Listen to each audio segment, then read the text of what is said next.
राजस्थान से 2 साल पहले पाकिस्तान में बारात आई थी। बड़े ही धूमधाम से बारात लेकर युवक पाकिस्तान पहुंचे। शादी हुई, बारातियों ने खाना खाया और शादी में जो भी रस्म होती है सभी को पंडित ने पूरा भी करवाया, लेकिन दुल्हनें अपने ससुराल नहीं जा सकी।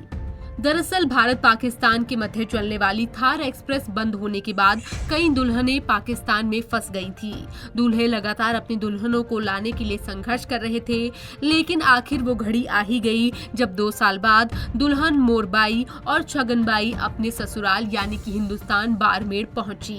दुल्हनों के वापस पहुंचने पर परिवार और समाज के लोगों का खुशी का कोई ठिकाना नहीं था। उनका जिला मुख्यालय पर जोरदार स्वागत किया गया, लेकिन अभी भी एक दुल्हन पाकिस्तान में अटकी हुई है। दरअसल जैसलमेर जिले के बैया गांव के नेपाल सिंह का रिश्ता पाकिस्तान के सिंध प्रांत में हुआ।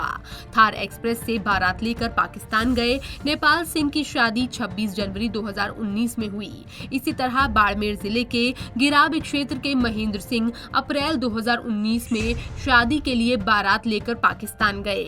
16 अप्रैल को उनकी भी शादी हुई। दोनों दूल्हे अपनी दुल्हनों के साथ आना चाहते थे, लेकिन 14 फरवरी 2019 को पुलवामा हमला हो गया। इसके कुछ दिन बाद भारत ने बदला लेते हुए पाकिस्तान पर सर्जिकल स्ट्राइक कर दिया।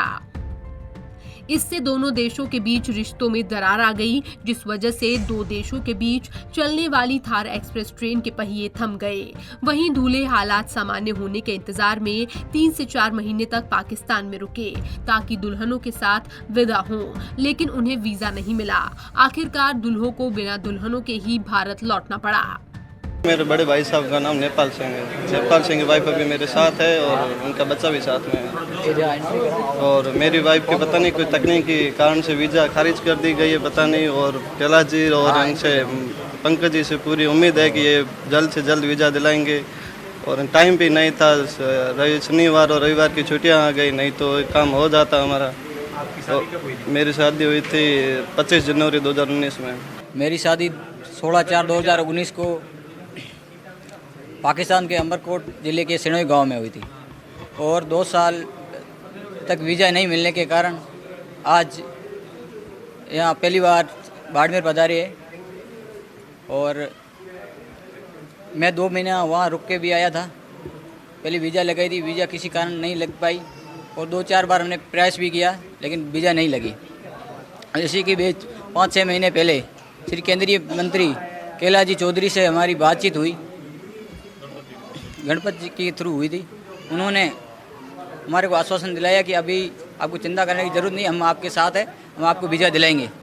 केंद्रीय कृषि राज्य मंत्री कैलाश चौधरी की पहल के बाद जिला मुख्यालय पर उनके ऑफिस में दोनों दुल्हनों और पाकिस्तान से आए हुए मेहमानों का बीजेपी के नेताओं सहित परिवार और रिश्तेदारों ने जमकर स्वागत किया।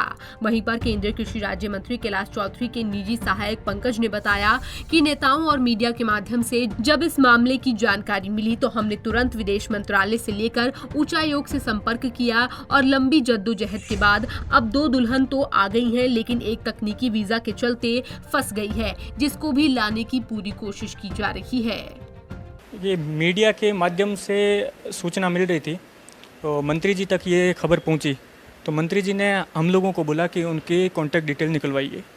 तो मीनवाइल इन लोगों ने मंत्री जी को ट्वीट भी किया था इस संबंध में।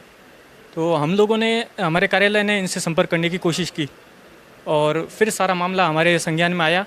और उसके बाद में हमारा कार्यालय निरंतर इनके प्रयास में था। और आज हमें खुशी है कि 2 देशों की भौगोलिक सीमा में बटे परिवार को एक करने में हम कहीं ना कहीं साक्षी बने। एक एप्लीकेंट नहीं आ पाए, किसी तकनीकी समस्या के कारण उनका पासपोर्ट ब्लैकलिस्ट से हट नहीं पाया, लेकिन माननीय मंत्री जी पूरी कोशिश में उसमें, और बहुत जल्दी वो भी भारत आएंगे। लंबी जद्दोजहद के बाद दोनों दुल्हनों के ससुराल आगमन पर परिवार में खुशी का माहौल है, लेकिन अभी भी एक दूल्हा अपनी दुल्हन का इंतजार कर रहा है, जिसे भी हिंदुस्तान लाने की पूरी कोशिशें की जा रही हैं। और उम्मीद है कि जल्द ही वो दुल्हन भी हिंदुस्तान अपने दूल्हे के घर आ जाएगी। पंजाब के सिटी टीवी राजस्थान के लिए बाड़मेर से दुर्गा सिंह राजपुरोहित की रिपोर्ट।